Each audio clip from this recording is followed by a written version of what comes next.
నిలబడకపోతే, మనం మాట్లాడకపోతే తప్పు మనదైతది. మనం ఉద్యమం కాలంలో చెప్పుకునేటోళ్ళం ఒక కథ. ఏంది? మాట్లాడే చిలుకని తీసుకొని ఒక ఆయన వస్తే వాళ్ళ భార్య పాపం కూర వండి పెడతది.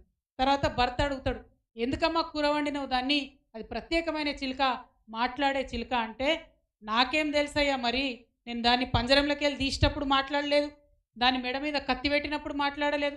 కత్తితో కోస్తున్నప్పుడు కూడా మాట్లాడలేదు. అది మాట్లాడుతదని నాకెట్లా తెలుసు" అన్నాడు. అందుకే మనం ఇవాళ మాట్లాడాల్సినటువంటి అవసరం ఉన్నది.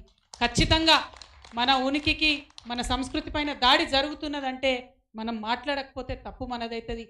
చరిత్ర మనల్ని కూడా క్షమించదు. చరిత్ర నిర్మాణంలో మనమున్నాం.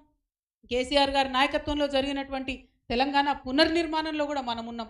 ఆ రేవంత్ రెడ్డి గారు ఎండ్లో కూడా లేరు. పునర్నిర్మాణం జరిగేటటువంటి దశలో ప్రభుత్వాన్ని అస్థిరపరిచే కుట్ర చేసిరు. ఉద్యమం జరుగుతున్నటువంటి దశలో ఉద్యమకారుల మీద గన్ను ఎక్కిపెట్టినటువంటి వ్యక్తి ఎక్కడా లేడు. కాబట్టి ఎక్కడనో ఒక దగ్గర మరి నా పేరు నమోదు చేసుకోవాలని చేస్తున్నటువంటి వెకిలి ప్రయత్నంగా దీన్ని మనం చూడాల్సినటువంటి అవసరం ఉంది. అయినా ఎత్తి చూపించాల్సినటువంటి అవసరం ఉంది. కాబట్టే ఇవాళ ఈ రౌండ్ టేబుల్ సమావేశం పెట్టుకున్నాం. మరి అద్భుతమైనటువంటి సూచనలు మన వాళ్ళు పెద్దవాళ్ళు అందరూ కూడా ఇవ్వడం జరిగింది. ఆ సూచనలన్నింటినీ కూడా మరి మనం దృష్టిలో పెట్టుకొని ఇప్పటివరకు విన్నటువంటి సూచనలో మరి ఒక తీర్మానం రూపంలో కూడా దీన్ని ప్రవేశపెట్టుకుందాం.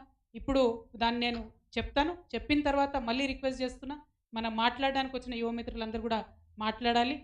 మొదటిది మన పెద్దలందరూ చెప్పింది, ఉద్యమంలో ఉద్భవించినటువంటి తెలంగాణ తల్లి చిత్రపటాలను విగ్రహ మూలాల్లోనే, ఆ విగ్రహం రూపంలోనే మనం పూజిస్తాం, ఆరాధిస్తాం. ఆ ఉద్యమంలో వచ్చినటువంటి ఆ తెలంగాణ తల్లిని అన్నటువంటిది మొదటి అంశంగా తీర్మానాల్లో చేరుస్తూ ఉన్నాం.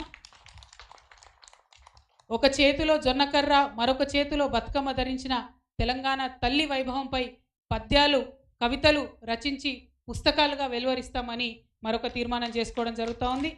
పిల్లలు వాడేటటువంటి నోట్బుక్లు మొదలుకొని రైటింగ్ ప్యాడ్స్ వరకు అన్నిటి మీద తెలంగాణ తల్లిని ముద్రించి మన పిల్లలందరికీ కూడా ఇచ్చేటటువంటి ప్రయత్నం చేద్దాం. తెలంగాణ తల్లికి ఆరాధనతో కార్యక్రమాలు ప్రారంభించేటటువంటి సాంప్రదాయాన్ని ఇక ముందు కూడా కొనసాగించాలని చెప్పి అనుకుంటా ఉన్నాం. అట్లనే తెలంగాణ తల్లి విగ్రహ ప్రతిష్టాపనలు కూడా అన్ని గ్రామాల్లో అన్ని చోట్ల కొనసాగిస్తాం. అదేవిధంగా బతుకమ్మ కేవలం అగ్రవర్ణ పండుగ అన్నటువంటి వాక్యాల్ని ఉపసంహరించుకొని తెలంగాణ జాతికి క్షమాపణ చెప్పాలని కాంగ్రెస్ పార్టీని డిమాండ్ చేస్తూ ఉన్నాం. అట్లనే ప్రస్తుతం రేవంత్ రెడ్డి గారు ఏర్పాటు చేసినటువంటి రూపాన్ని మరి కాంగ్రెస్ మాతగా నామకరణ చేద్దామని తీర్మానంలో మీ అందరి మద్దతు కూడా ప్రకటించవలసిందిగా మేము కోరుతా ఉన్నాం. ఆమె కాంగ్రెస్ తల్లి, మనది నిజమైన ఉద్యమ తెలంగాణ తల్లి అనేటటువంటి అంశాన్ని మళ్ళొకసారి అందరికీ తెలియజేస్తూ ఈ కార్యక్రమంలో పాల్గొన్నటువంటి పెద్దలందరికీ ధన్యవాదాలు.